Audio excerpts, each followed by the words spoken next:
Visakhapatnam steel ప్లాంట్లో యాజమాన్యం దేశంలో ఎక్కడ లేని విధంగా ఉత్పత్తి లింక్ పెట్టి జీతాలు చెల్లిస్తామని సర్క్యులర్ ఇవ్వడం అనేది గత నెల 12వ సెక్టర్ ఇచ్చింది. అది పూర్తిగా చట్టవిరుద్ధం, కార్మికుల వ్యతిరేకం. ఇది ఉద్యోగులకి సర్వీస్ కండిషన్స్ ఉంటాయి, అలాగే టర్మ్స్ అండ్ కండిషన్స్ ఉంటాయి. జీతం అనేది 8 గంటలు పనిచేసినందుకు మినిమం జీతం ఇవ్వాలి, అది మ్యాండేటరీ, అది స్టాట్యూటరీ. కానీ ఉత్పత్తి ఎంత వస్తే అంతే జీతం ఇస్తామని సర్క్యులర్ ఇవ్వడం అనేది చాలా దుర్మార్గం. ఇది దేశంలో ఏ కంపెనీలో కూడా అలా సర్క్యులర్ ఇవ్వరు.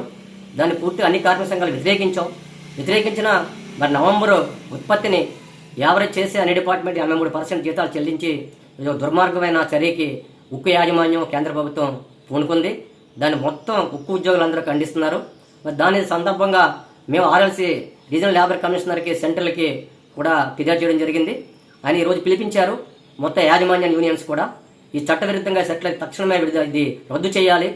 గత నవంబర్లో మీరు ఏదైతే కట్ చేశారో, తగ్గించారో ఆ జీతాలు కూడా పూర్తి జీతాలు త్వరలో చెల్లించాలి. డిసెంబర్ నుంచి ఈ సర్క్యులర్ వర్తించదు, దీన్ని రద్దు చేయాలి. డిసెంబర్ నుంచి పూర్తి జీతాలు ఇవ్వాలి. జీతాలు అనేది మ్యాండేటరీ, స్టాట్యూటరీ. అది 8 గంటలు పనిచేసిన జీతం ఇస్తారు.